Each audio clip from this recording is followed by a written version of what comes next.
está tomando la declaratoria, ni siquiera lo hace desde una entrevista terapéutica, sino un interrogatorio dirigido por otros, por terceros que le pasan preguntitas por abajo de una puerta o de alguna manera.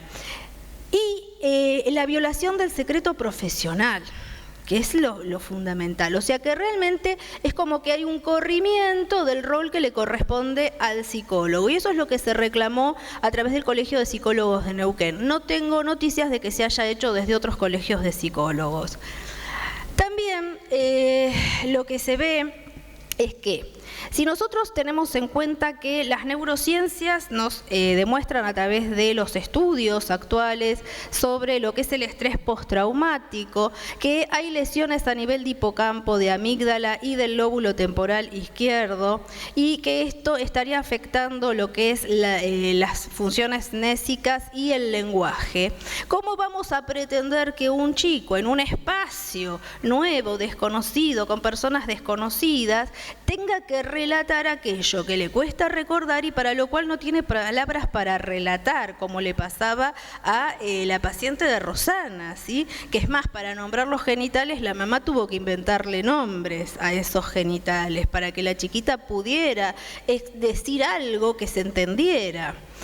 Si nosotros a su vez sabemos que los menores de edad no son punibles en sus dichos, entonces ¿para qué se les toma declaración?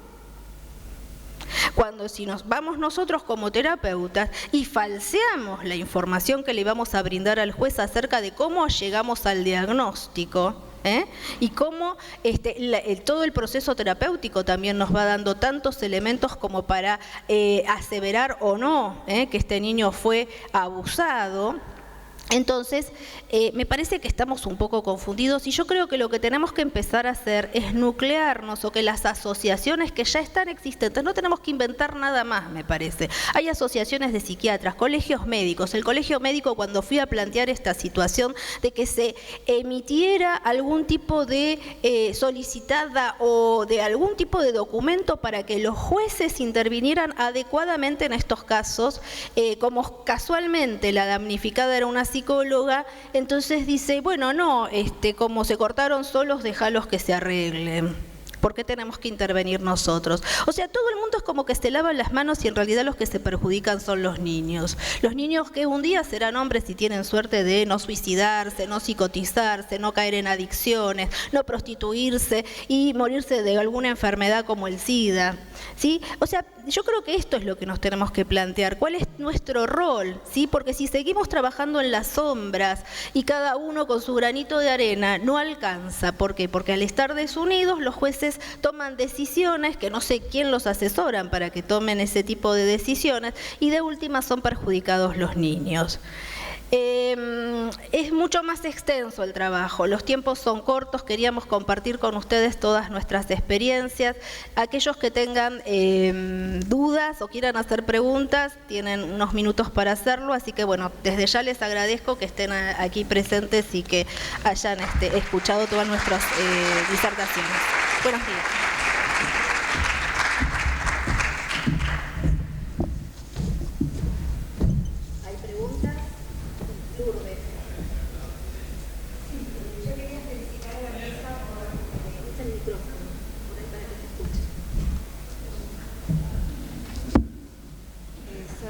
María Lourdes Rainer, psiquiatra infantil. Quería felicitar a la mesa por un trabajo tan difícil, porque tengo una mínima experiencia años atrás en la consulta de niñas abusadas y entiendo que es muy difícil el abordaje, porque aparecen rígidas, tensas y totalmente mudas, es lo más común. Además, las familias tenían en la época en que aparecían estas consultas mucha dificultad en hacer la denuncia porque las niñas eran revisadas y parecía como que la revisación médica de sus genitales para probar el abuso era traumática o provocaba aún más problema. Bueno, quería comentar esto, felicito a la mesa. Sí, es que realmente es así, o sea, se las revictimiza permanentemente y es como en el caso de de las mujeres violadas, ¿no? O sea, que no quieren pasar, es muy traumático, imaginemos si eso es para un adulto, lo que es para un niño, ¿no? Nosotros que trabajamos en el consultorio con este tipo de patología, de síndrome, es un sufrimiento, porque hasta el que no juegue, sí, a ver si lo puedes sacar, hasta el que no juegue, nos genera mucha angustia, es una carga muy grande. Cuando yo escuché la experiencia de Rosana, que me la iba contando, y estos estados de sopor que ella contesta, era agotamiento, porque con alguien que no quiere jugar, un chico que no quiere jugar es porque está sufriendo mucho, un chico que se queda quieto. A mí me pasó con este chiquito que se terminó psicotizando, que era el más depresivo, desde entrada no dibujaba, no quería jugar, no hablaba, me daba la espalda. Su hermano, por suerte, era mucho más extrovertido, pero bueno, tiene inclinaciones homosexuales, lo cual a mí ya no me preocupa, ¿no?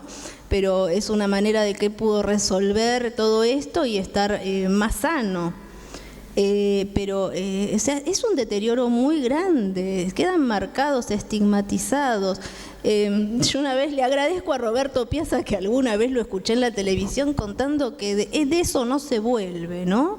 Para que a ver si alguien se conmueve y entiende que, y después se va a olvidar, como decía un padre, yo lo que quiero que de acá a marzo la nena, mi hija, se olvide de todo, y sí, le convenía que se olvidara de todo porque yo sospechaba que era él, ¿no?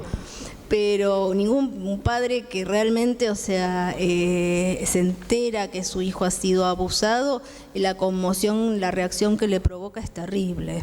Sí, Rosa. ¿Cómo?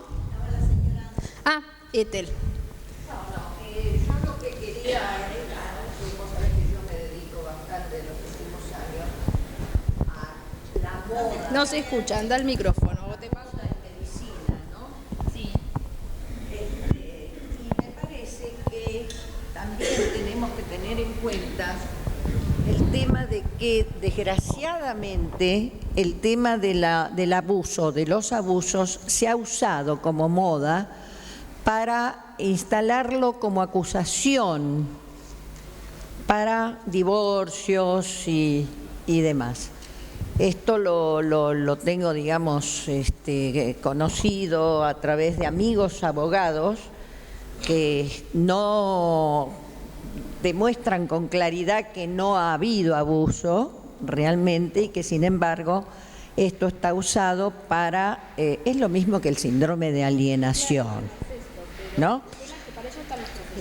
Claro, por eso. La otra cosa es que me parece que esto sí lo voy a repetir, no sé si por 10ª vez, que los peritos y los jueces tienen que tener una formación especial en el tema.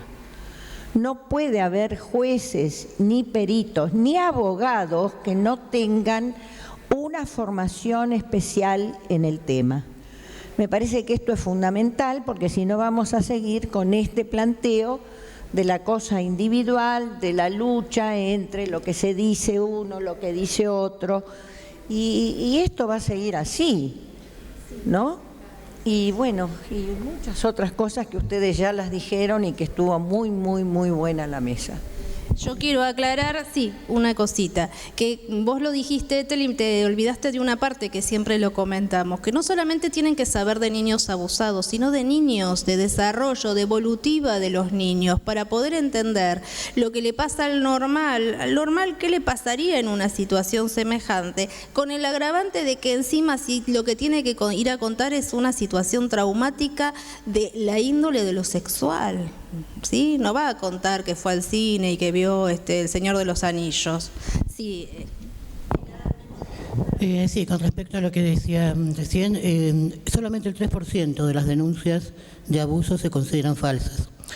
Y tenemos que recordar también que la desestimación de una denuncia de abuso por falta de pruebas no significa que el abuso no haya ocurrido, porque eso utilizan los otros, digamos, para aumentar las estadísticas. El tema es, como dije antes, creerle siempre a las víctimas. A veces la policía o algunos jueces no ven los chicos suficientemente abusados ni las mujeres suficientemente golpeadas.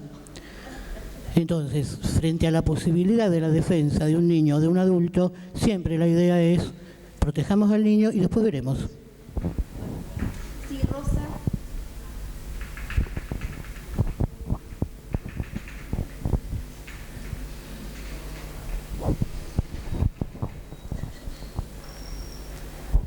Bueno, yo soy Rosa Loureiro y me alegro de conocerte personalmente. Conozco a Pilar por listas de internet. Quiero felicitar a la mesa por haber traído el tema de la revictimización profesional. En cuanto a lo que se ha mencionado sobre el supuesto síndrome de alienación parental creado por un doctor Richard Gardner, quien murió lamentablemente suicidado, ese supuesto síndrome no ha sido discutido a nivel científico internacional, no figura en el DSM-4 y lamentablemente en este Congreso Internacional he escuchado un caso relatado que comenzó por un psiquiatra, ¿verdad? Que comenzó con la denuncia de una madre que filmó a 2 de sus niñas diciendo papá me toca las partes íntimas, que no recuerdo ahora un nombre extraño con el cual le denominaban. Esta señora le confiesa a su psiquiatra que hizo ese acto y denunció ese acto a sugerencia del abogado. Yo le pregunté en mi intervención a ese colega que si él había denunciado al abogado y me dijo que no, porque la causa no se inició con la denuncia de la mamá. ¿Y qué pasa con los peritos que vieron a esas nenas? ¿Estamos hablando entonces también mal de los peritos forenses del Poder Judicial de Buenos Aires que dicen que sí, que hubo abuso? Entonces no entiendo el sistema. Algo está mal, algo funciona mal. Otro caso que se ha citado aquí en este mismo Congreso es el de General Villegas, cuando, hablando de las nuevas tecnologías, cuando yo me acerco al profesional y le digo que eso es un delito de exhibicionismo, de voyerismo y de violación, porque se trata de una menor de 14 años, ese profesional me contesta, todo el mundo sabía que era flojita. Si un profesional de la salud mental en un congreso internacional juzga a la víctima y si ejerciera una niña de 14 años la prostitución, eso es explotación sexual comercial, ¿verdad, Pilar? ¿Verdad, integrante de la mesa? Entonces, también tenemos el silencio de los profesionales, silencio que hace daño. Y los profesionales no pueden juzgar a la víctima, bajo ningún concepto. Por eso comparto lo que dice Pilar. Escuchemos, primero defendamos a las víctimas. Y después, bueno, la justicia es quien decidirá. Lo felicito por traer este tema a la mesa porque creo que es fundamental. Y sí, es necesaria la existencia de una ley de protección a los profesionales que trabajamos en derechos humanos. Muchas gracias. Gracias. Lourdes. ¿Habías levantado la mano? Sí. Perdón, Perdóname, no te vi. Solamente quería preguntar si habían encontrado, ustedes que tienen mucha experiencia, casos de relación entre anorexia y abuso. Sí. Trastornos alimentarios se ven, sí tenemos. Casos inclusive que alternan, ¿no? Con estos que es tirando entre anorexia y bulimia. ¿Querés decir algo? El señor sí. Ahora sí, el señor. Lo que pasa es que con el foco hay gente que yo no veo bien. Bueno, sí. Gracias. Bueno, iba a hacer una sola pregunta corta, la voy a hacer. ¿Qué pasa cuando hablaron de la justicia, de nuestra justicia lenta? También la doctora que recién habló de los forenses, de las víctimas que ya conocemos, de los recursos de amparo, pero ¿qué está pasando? ¿Cómo dinamizar, cómo recurrir contra los victimarios? Y entre ellos sabemos que hay un caso muy nombrado de un cura que siguen impunes. Y bueno, ¿Cómo aplicar la ley, cómo acelerar? Porque son años, son ¿cuántos? 9, 10 años, no sé. Sí, yo creo que es una pregunta para vos, Pilar. Sí, ¿qué podemos hacer nosotros con respecto a estos casos donde la pueden justicia, hacer las asociaciones? Nosotros que estamos por fuera de lo que es el sistema judicial, lo que podemos hacer es esto, exigirles a las asociaciones, a las instituciones que nos nuclean a nosotros, desde salud, desde la psicología, que se empiecen a emitir en cuanto a que se tienen que tener en cuenta los informes y las declaraciones de los profesionales que son terapeutas de las víctimas, ¿sí? Y que no se pueden descartar. En el debate, en el juicio en el que yo participé de estos dos nenes, finalmente cuando se sentencia al padre, se lo condena, no fue por mi testimonio ni por el testimonio de la pediatra que inicialmente en el juzgado de menores vio las lesiones perianales, las comprobó, las describió, las fundamentó, sino simplemente porque un familiar del padre nombró un juguete que casualmente era el juguete que los chicos siempre decían: mi papá me lo rompió y me lo puso en la cola. En realidad se condena al padre por un dicho de un familiar que corrobora los dichos de los chicos, tanto en la Cámara Gesell como en los informes que yo había presentado. Pero de todo lo que yo había informado en 4 años, más lo que declaré durante 2 horas y media durante el debate penal, todo eso no se tuvo en cuenta. Bueno, sí. Y perdóname que me anexe a lo que acaba de decir la doctora, no me acuerdo, Rosa. Yo también fui perito de un caso en donde se utilizó, yo fui, mi abogada me derivó a un paciente, que era el papá de las nenas, que se lo utilizó por una cuestión de que hubo una lucha de poderes del abuelo de las nenas, 2 nenas, y la tía, que eran pediatras, y no les gustaba el candidato para la hija, donde nosotros fuimos, yo lo perité, fui perito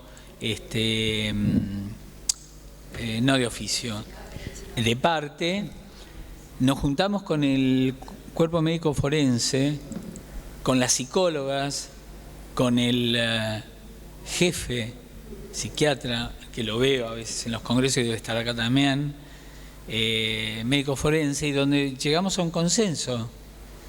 Y también peritamos a los 2 padres, en donde llegamos a la conclusión que hubo duda, en donde las nenas fueron preparadas para decir, por este abuelo y por la tía, para decir lo que dijeron, que fueron tocadas, que fueron abusadas en ausencia de la madre, y donde no hubo comprobación.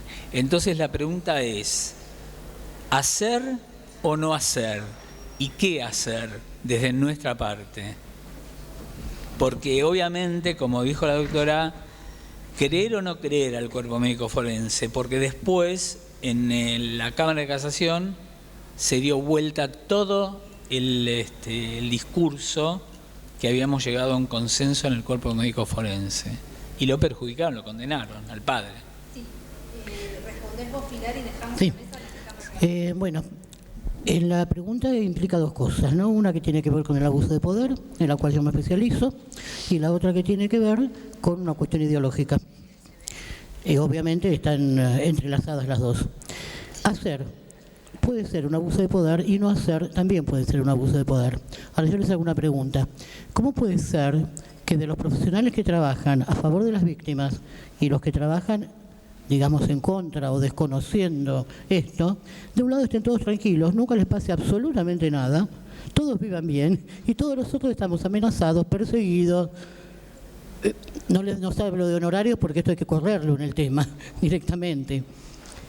Hay cantidad de denuncias por este tema de nosotros, ¿no? Por eso decía antes que la desprofesionalización, el fenómeno backlash está apuntando a los profesionales para que deje de haber la atención especializada. Creo que la prueba más grande de que hay que hacer es esta. ¿Por qué de un lado todas las amenazas y los ataques? ¿Por qué los juicios por daños? Hay psicólogos que están, psiquiatras que están por perder su casa. Entonces, esto desde el punto de vista del poder. Desde el punto de vista de la ideología, digamos, mientras se sostenga que los chicos pueden mentir en esto, no hay, digamos, sostén científico alguno en este tema. Pero es una cuestión ideológica casi imposible de penetrar porque es la mejor argumentación para que uno se quede sin poder decir nada. En esto hay que tomar posición, como dije antes, no se puede ser neutral. Bueno, les agradezco. Quiero felicitar a la mesa. Gracias por haber venido. Vamos a dar comienzo a la charla de la Fundación Fobia Club. En primer lugar, esta es una mesa que va a hablar acerca de algunos aspectos ligados a la depresión y a la ansiedad. Y como tenemos a la especialista de la depresión dentro de la Fundación, que es la doctora Adriana Rivetti, ella nos va a hablar puntualmente sobre ansiedad y depresión en la tercera edad. Así que damos comienzo.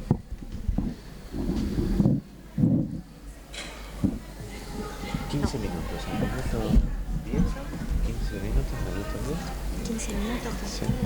Por avísame. No te faltan 5.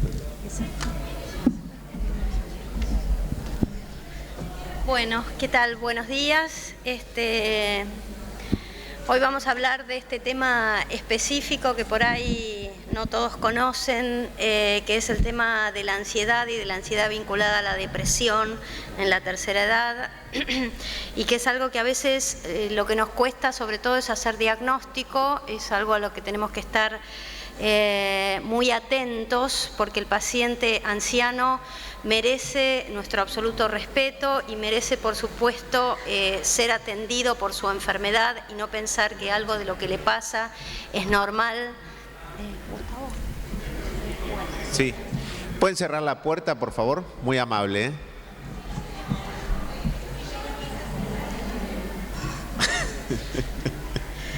Bueno.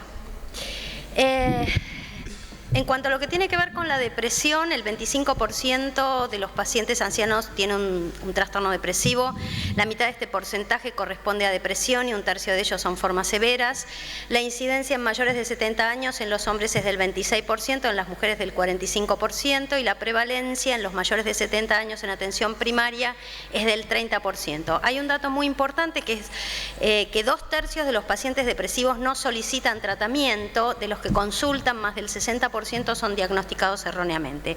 De esto vamos a hablar un poco más adelante, que es el tema de que los pacientes ancianos no tienen aún menos, tienen mayor prejuicio que los adultos en consultar por sus síntomas depresivos, y muchas veces no lo reconocen, y el único síntoma que aparece son las famosas quejas somáticas y los dolores de orden físico, por lo cual es más común que estos pacientes consulten a su médico de cabecera o al médico especialista al cual habitualmente tienen para consultar, y en realidad lo que a estos pacientes les sucede es que están cursando un cuadro depresivo.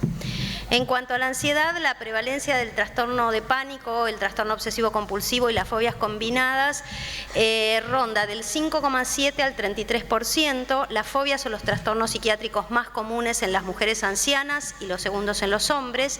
10 a 15% de mujeres de más de 65 años experimentan ansiedad lo suficientemente severa como para ser tratada. La ansiedad tiende a acrecentarse con la edad, llegando a un 30% en los mayores de 70 años. La presencia de síntomas aislados no lleva a la búsqueda de consulta. Esto es algo también importante. A veces un paciente simplemente que tiene una fobia o es habitual que no consulte por esto. Los síntomas o quejas somáticas enmascaran el trastorno subyacente en la tercera edad. Y este es otro dato importante, que la agorafobia, la crisis de pánico situacionales y la ansiedad muchas veces comienza, sobre todo en las mujeres, a partir de trastornos en la marcha o alguna caída. Es decir, después que a lo mejor un paciente, en general mujeres, sufrieron una caída, una fractura de cadera o a lo mejor una fractura de húmero, digamos por una caída en la calle, es habitual que a partir de esto comience el cuadro de agorafobia e incluso hasta de crisis de pánico. En cuanto al trastorno de pánico, tiene una mayor prevalencia que la reconocida habitualmente, tiene 3 tipos de presentación, puede tener un inicio temprano y persistir, o sea que haya comenzado en la adultez y persista en la tercera edad, puede haber desaparecido y reaparecer a esta edad o iniciarse tardíamente. En un estudio de 540 pacientes mayores de 60 años, la prevalencia fue del 9,4%, siendo el inicio tardío del 5,7%. Y es común que el síntoma síntoma prevalente sea la disnea. En cuanto a la sintomatología, hay sintomatología que está diferenciada en lo que tiene que ver depresión y ansiedad y sintomatología común. En el caso de la depresión, por ejemplo, las pérdidas son pérdidas percibidas, en cambio en el caso de la ansiedad es el peligro percibido, lo vinculado a la ansiedad generalizada. Hay mayor pérdida de interés, en cambio en la ansiedad lo que se presenta de la contrapartida es la evitación fóbica. Hay ideas de desesperanza y la ideación suicida, en cambio en el pensamiento que prevalece en la ansiedad son las dudas y la incertidumbre, es la pregunta sobre la pregunta y sobre la pregunta.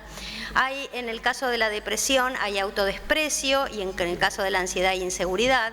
Y en el caso de la depresión hay una hiporreactividad ambiental, como que el paciente está como desprendido, desalejado del mundo exterior, solo tiende a pensar solo en sí mismo y con ideas de orden de tipo melancólico, mientras que en la ansiedad hay más ideación del tipo ansioso con inquietud y nerviosismo. Sí, hay todo un conjunto de síntomas que son comunes a ambos cuadros. Hay barreras para su reconocimiento y tratamiento, es decir, hay dificultades para poder arribar al diagnóstico y también al tratamiento, y esto depende en parte del paciente y su entorno, su grupo familiar, en parte del médico y en parte de las características particulares de presentación. En lo que tiene que ver con el paciente, es muy común que tanto los médicos como los psiquiatras tendamos a considerar como normal algunas cuestiones que les pasan a los ancianos, como el aislamiento, como la dificultad para dormir, como la pérdida del apetito, la pérdida de la energía e intereses, la disminución en la capacidad sexual y la pérdida de memoria y la capacidad mental.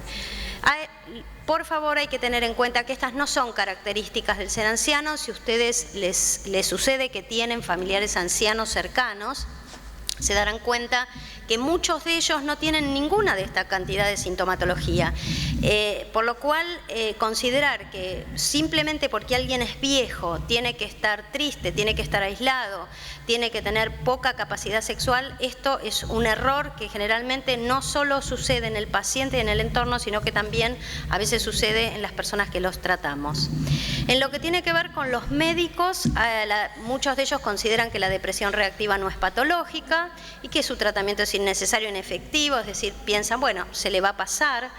Otros consideran que si uno le pone al paciente un diagnóstico psiquiátrico lo está estigmatizando, otro error bastante común dentro de los médicos, que el diagnóstico es difícil. Eso es cierto, es difícil diferenciar entre síntomas del trastorno del humor y síntomas asociados a la condición médica subyacente. En general, casi todos los ancianos se considera que aproximadamente el 85% de ellos tienen por lo menos una patología médica, es decir, una enfermedad crónica de base, cuando no tienen más. Y en muchos casos, muchas de estas enfermedades per se producen síntomas que son de orden depresivo. Y la otra cuestión en el médico generalista o el médico de otra especialidad es el temor a prescribir un psicofármaco. En cuanto a las características de presentación, lo que tiene que ver puntualmente con la depresión es más crónica, hay mayor cantidad de síntomas melancólicos, es más de orden unipolar que bipolar y no hay tanta diferencia de género. En el cuadro que tienen en común la depresión y la ansiedad, empeora la evolución de otras enfermedades, disminuye la aceptación de diversos tratamientos. Esto es muy importante, por lo cual es trascendente tratar y hacer que este paciente mejore de su cuadro depresivo ansioso, porque estos pacientes son pacientes que tienden a no aceptar las medidas higiénico-dietéticas y las medidas impartidas por el médico. O sea, si el médico, por ejemplo, es un paciente hipertenso y les dice que tiene que volver una vez por mes, a lo mejor pasan 6 meses que no va, no toma la medicación antihipertensiva, si es fumador, porque muchos ancianos son fumadores, continúan fumando a pesar de la indicación de no hacerlo. Es decir, cumplen muy poco con las prácticas instauradas por los médicos. Además, deteriora el funcionamiento cognitivo y social. Esta es otra cuestión. Muchos de los pacientes ancianos presentan rasgos donde la única queja es no me acuerdo, estoy perdiendo la memoria, me pasa, no sé dónde dejé la llave, o cosas por el estilo, cuando en realidad esto no es dependiente de un trastorno degenerativo que podría ser, sino que es producto del cuadro depresivo ansioso de base. El riesgo de suicidio está aumentado, que ya lo vamos a ver en particular, y la tasa de mortalidad también. En cuanto a, convengamos que la tercera edad, la vejez, es un terreno específico, abonado, como dice aquí, para presentar depresión, ansiedad. Yo de todo lo que dice acá me voy a detener solamente en dos cuestiones. Una son los déficits sensoriales y motores y otra en la modificación de la estructura familiar. Es común que los ancianos tengan tres pérdidas fundamentales: la pérdida de la audición, aunque sea parcial, la pérdida de la visión, también aunque sea parcial, y el deterioro en la marcha.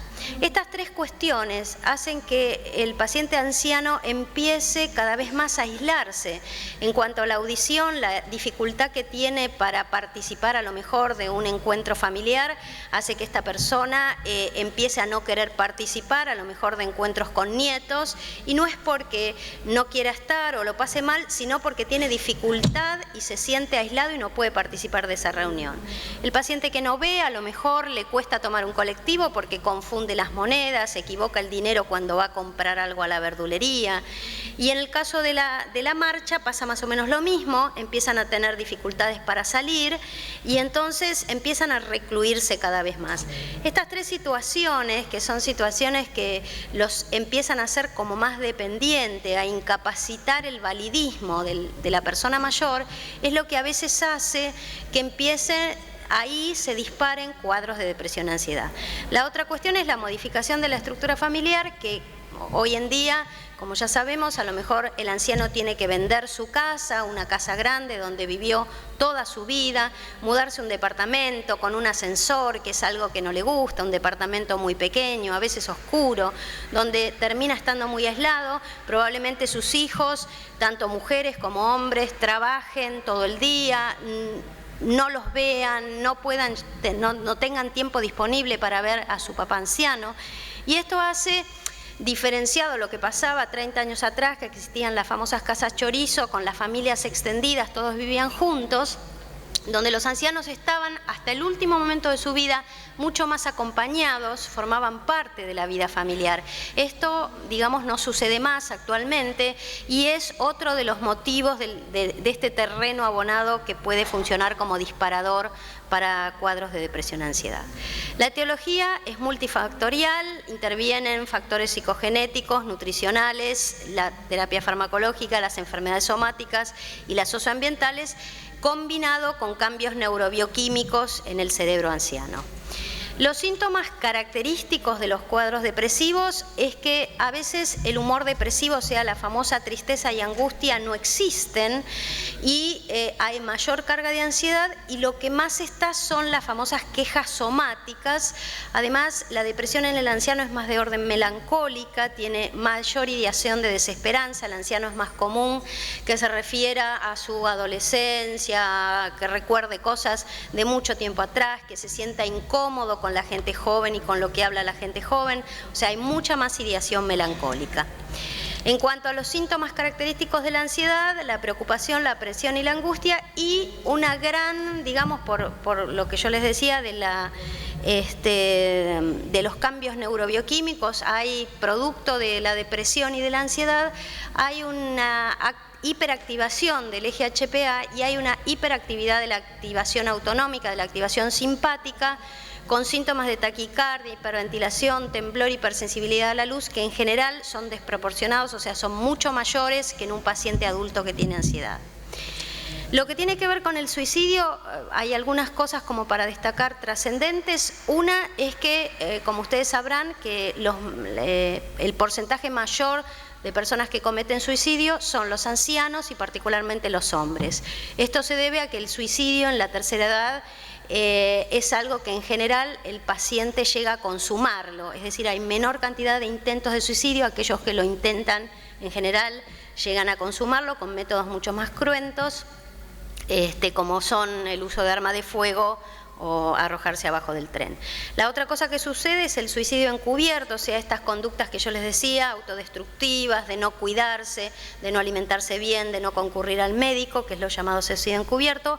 Y el otro ítem es el suicidio racional, que es algo que sucede en los pacientes que tienen una enfermedad crónica, muchas veces que saben que va a ser digamos, mortal o con una evolución muy dramática y producen lo que se llama el suicidio racional, o sea, un suicidio muy pensado, determinado y llevado a la práctica en pacientes con enfermedades crónicas.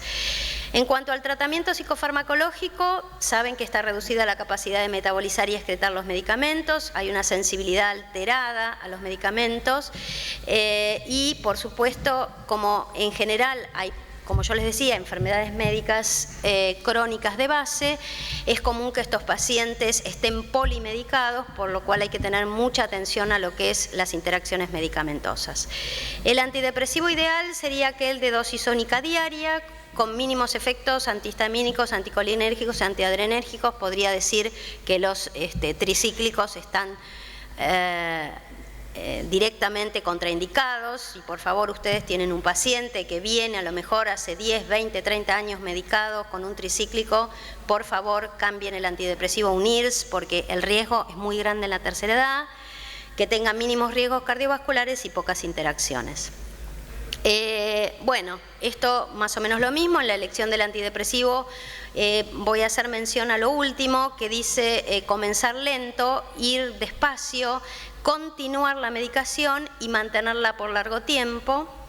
Hay que informarle al paciente y a su entorno cómo funciona un IRS, una medicación antidepresivo. Hay que informarle que los efectos tardan en aparecer, los efectos benéficos, que en general los efectos que tienen que ver con los efectos colaterales son efectos, la mayor parte, que desaparecen entre los 5 y 10 días. Asegurarle al paciente que estas drogas no producen adicción, que simplemente tienen que estar supervisadas por un médico, y esforzar la necesidad de continuar el tratamiento aún después de que mejore. Es común, mucho más en los ancianos que en los adultos, que a los 2 o 3 meses, cuando se sienten bien, como bueno, porque tomo mucha medicación, porque me lo dijo el cardiólogo, dejen el antidepresivo, y hay recaídas, y como saben, las recaídas siempre son peores que el cuadro inicial. Las dosis, esto es un pantallazo general. Lo que se dice habitualmente es que las dosis deben ser la mitad que la dosis del adulto. Esto no siempre es cierto.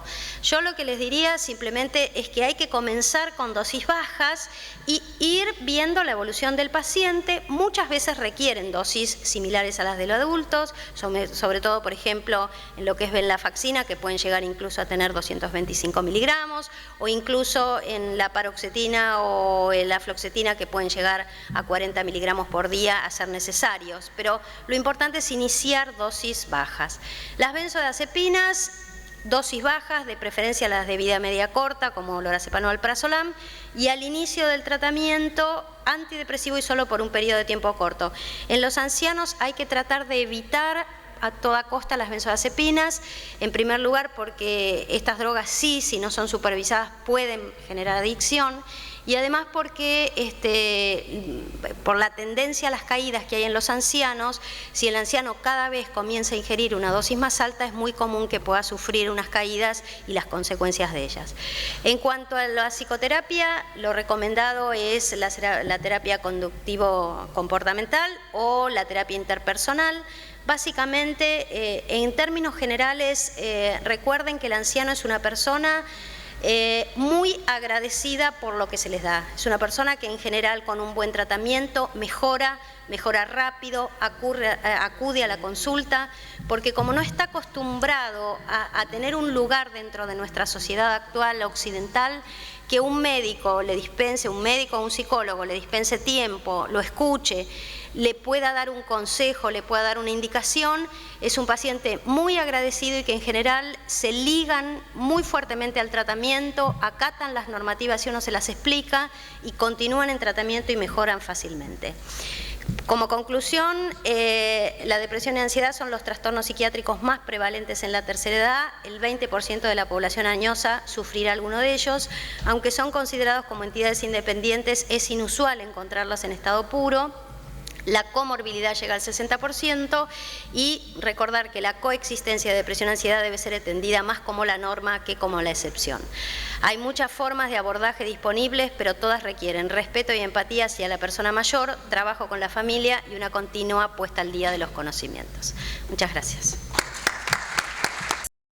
esencial porque en la clínica, en el consultorio, vemos que estos son los cuadros más complejos. Hoy vamos a hablar un poco de la fobia social, del trastorno paranoide de la personalidad, el diagnóstico diferencial entre estas, pero básicamente también la comorbilidad, porque encontramos que muchos ansiosos sociales también tienen un fuerte rasgo paranoide en su personalidad. Hay muy baja investigación acerca de esto, seguramente porque no es lo más común, no se ve tan frecuentemente como el trastorno evitativo de la personalidad y el trastorno dependiente de la personalidad, pero eso no quiere decir que no sea importante para el tratamiento y para las intervenciones que podemos utilizar con los pacientes.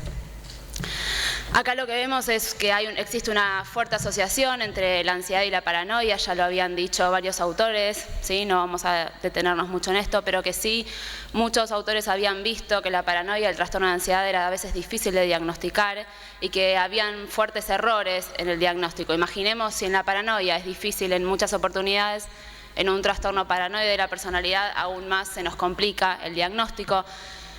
Muchas veces es sencillo porque el paciente nos relata rápidamente sus pensamientos paranoides, pero en otras oportunidades no es tan fácil de detectar porque los pacientes lo esconden o lo cuentan luego de un tiempo.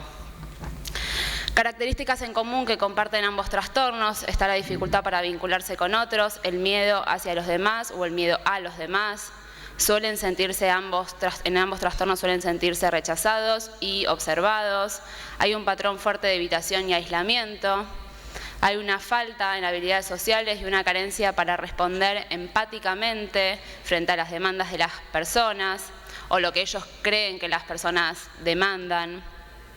Y por supuesto, y esto es quizás el más importante, es que hay un mecanismo psicológico que ambos comparten, que es la atención selectiva frente a amenazas sociales. En ambos trastornos existe un pensamiento paranoide. De nosotros depende que podamos ver si el pensamiento paranoide tiene que ver con un cuadro ansioso social o si en el continuo vemos que el paciente empieza a tener ideas más persecutorias y más paranoides. Obviamente, antes de hacer un diagnóstico de ansiedad social tenemos que descartar una enfermedad psicótica. Muchos padres vienen a consultarnos a nosotros porque consideran que sus hijos están atravesando un cuadro de fobia social.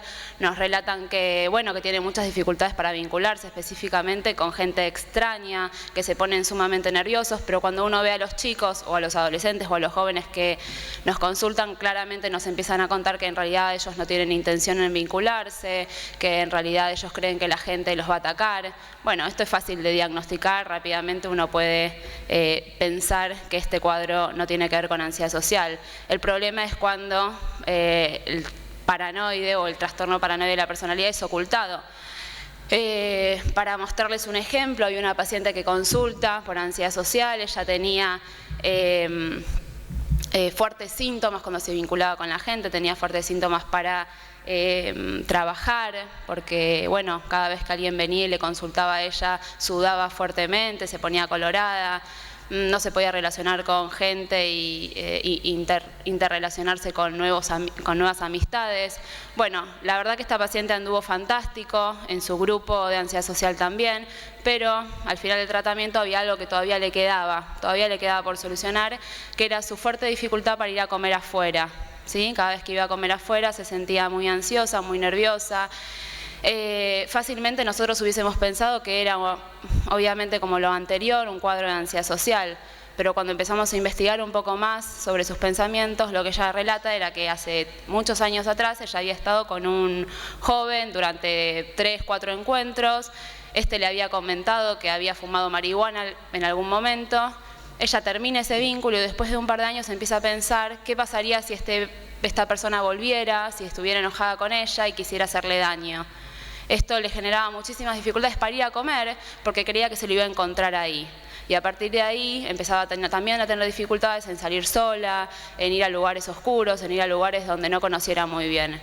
Esto hay que tenerlo muy en cuenta porque a veces uno se deja llevar, quizás porque en las otras cuestiones que nos contaba tenía un cuadro de ansiedad social, pero ya vemos que en este punto no avanzaba porque obviamente había una correlación con un trastorno paranoide. Aunque nosotros hagamos un diagnóstico de ansiedad social en un momento, no quiere decir que en otro momento, ¿sí?, el paciente avance o se transforme en un cuadro paranoide de la personalidad. Hay investigaciones que relatan que algunos pacientes adultos que se les diagnostica de paranoia, ya en la infancia y en la adolescencia habían tenido un cuadro de ansiedad social, con lo cual lo que vemos es que hay un continuo entre esto. Y obviamente también, como decíamos hace un rato, el pensamiento paranoide, que ambos trastornos comparten, también es predictivo para que un cuadro de ansiedad social avance hacia un cuadro paranoide de la personalidad. Este último ítem es sumamente importante. Lo voy a leer así como está. Las sospechas normales pueden verse exageradas por el aislamiento social. El aislamiento social puede incrementar los pensamientos paranoides y el no poder chequearlos con la realidad puede incrementar la inflexibilidad de los pensamientos. Cuando hay un paciente con una ansiedad social muy extrema, cuando el paciente tiene muchísimo aislamiento, tenemos que tener cuidado. Este sería el cuadro, miedo a los otros, estaría en un comienzo, sensación de amenaza, falta de habilidades sociales, generan que la persona empiece a evitar y eso genera aún más pensamientos paranoides o mayor inflexibilidad en los pensamientos. Luz roja, ¿cuándo tenemos que prestar atención frente a un cuadro de ansiedad social que creemos que puede tener algunos rasgos paranoides? En principio, las alteraciones perceptivas. Cuando el paciente viene y dice, se estaban riendo de mí. El ansioso social en general se da cuenta que en realidad él es el que está constantemente mirando esto, que esto puede no ser así, pero cuando el paciente viene y nos dice, me estaban mirando, tenemos que encender una luz roja. Otra de las cuestiones a tener en cuenta es el mecanismo psicológico de lectura de pensamientos, pacientes que nos relatan, bueno, esa persona pensaba mal de mí, se estaba burlando de mí. Uno le tiene que preguntar, pero ¿cómo te lo dijo? ¿Qué te dijo? No, en realidad no me dijo nada, ¿no? En realidad yo pienso que me estaba diciendo eso porque la cara era evidente. Estas personas tienen severas dificultades para darse cuenta que están interpretando algo de la realidad, ¿sí? Cuando tenemos un ansioso social con también un trastorno paranoide de la personalidad, es complejo en ese sentido porque tiene una gran dificultad en ver que la realidad es lo que ellos están viendo de la realidad y no lo que es realmente. Otra de las cuestiones fundamentales es cuando el paciente empieza con sensaciones internas extrañas, ¿sí? Cuando siente que las cosas no están bien, que no son como los demás, que son distintos, que no se sienten identificados con la gente, que nadie los va a entender. Es una queja constante de que en realidad a ellos les pasa algo distinto, ¿sí? Y esto es muy importante cuando un ansioso social o alguien que nosotros consideramos que tiene un cuadro ansioso social empieza con este tipo de pensamientos, hay que encender una luz para poder empezar a diferenciar y a ver si esto tiene que ver también con un trastorno de personalidad de base.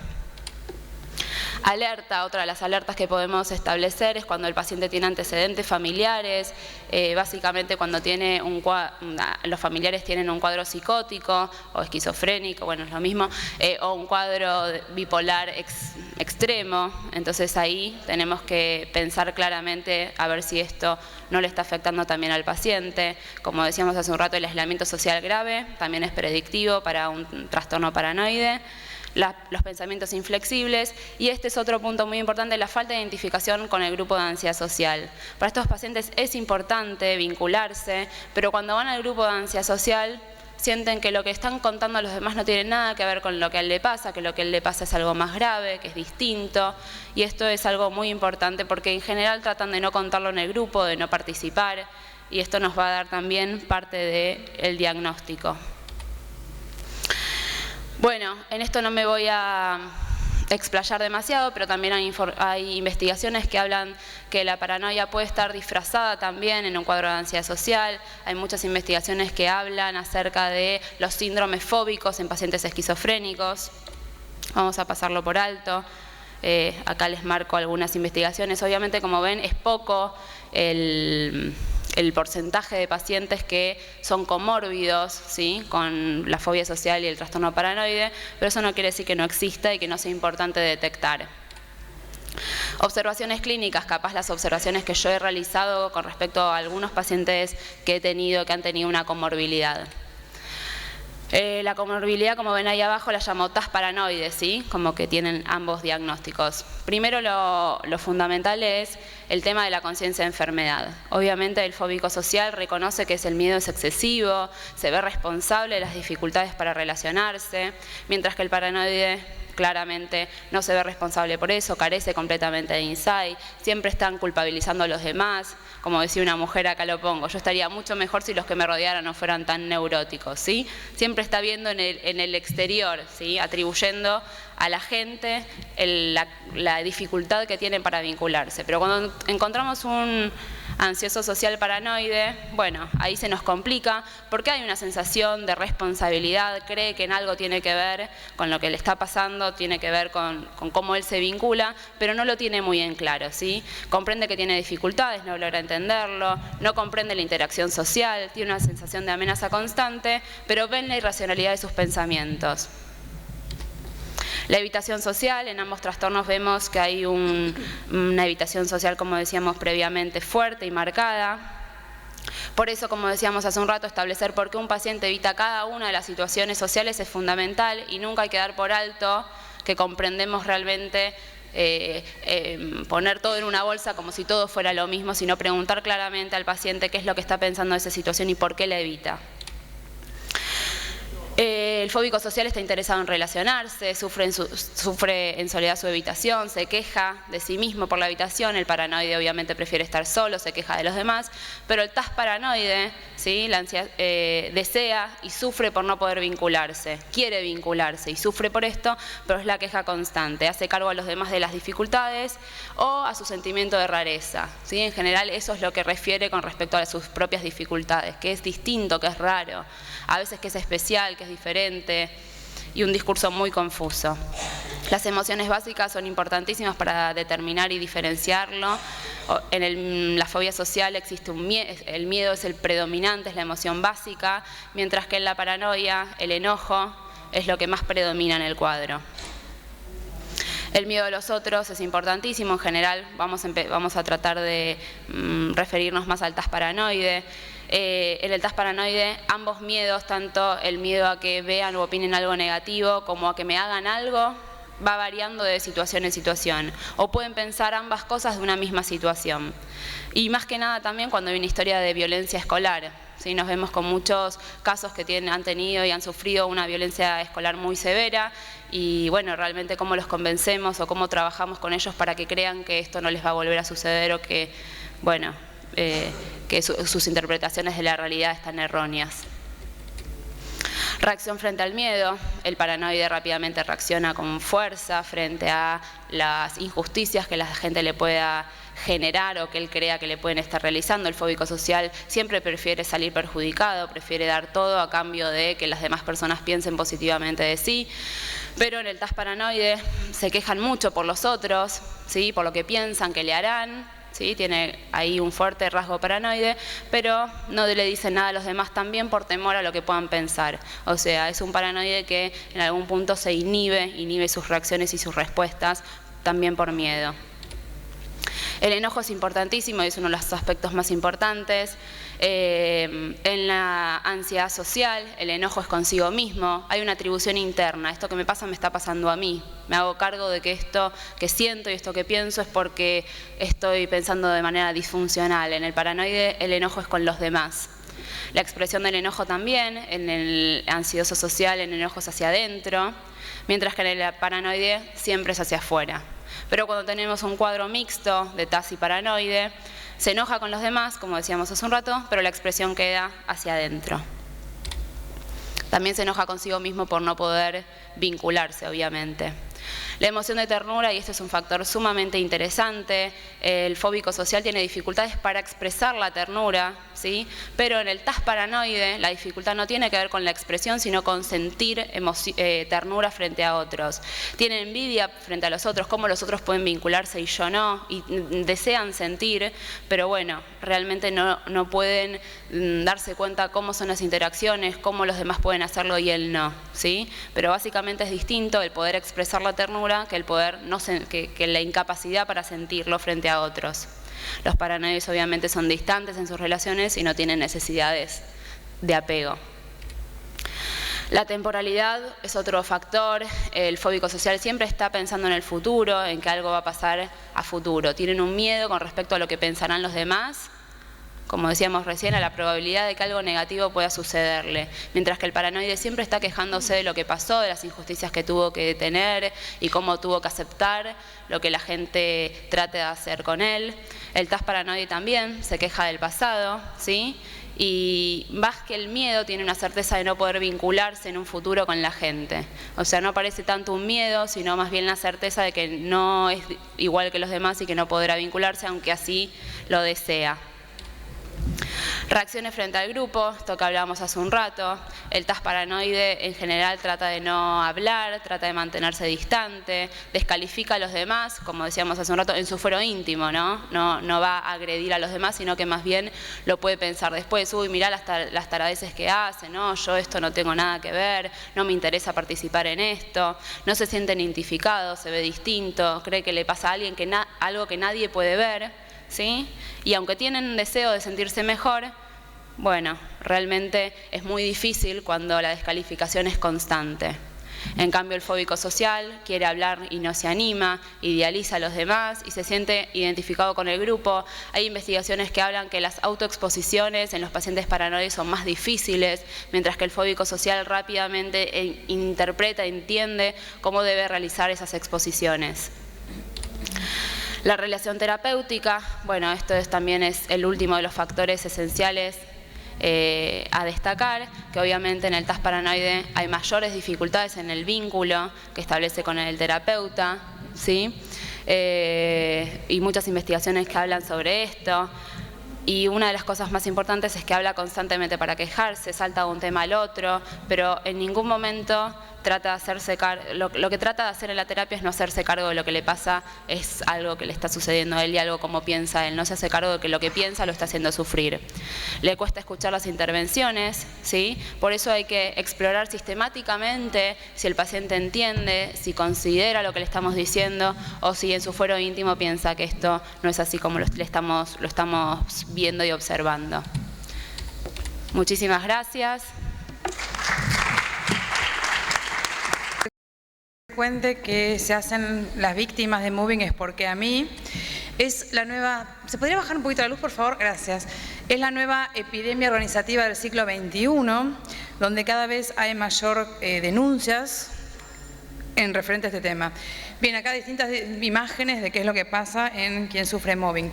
Pero bien, como podemos encontrar, mobbing tiene varios sinónimos y se puede encontrar de varias formas distintas, como acoso psicológico laboral. Lo he encontrado como acoso moral, que en realidad sería un acoso inmoral, psicoterror, bossing, cuando la relación es con el jefe, el bullying, cuando se da el maltrato a nivel escolar, y el ishimi, que es en Japón, hay una frase que dice que todo clavo que sobresale va a encontrar su martillo que lo haga volver a lo normal. El mobili vulgus es la muchedumbre en movimiento, el verbo to move es la acción de una multitud de personas que están excitadas, que se reúnen en contra de otra persona o otra cosa justamente para atacarla. Es un ataque en masa. Bien.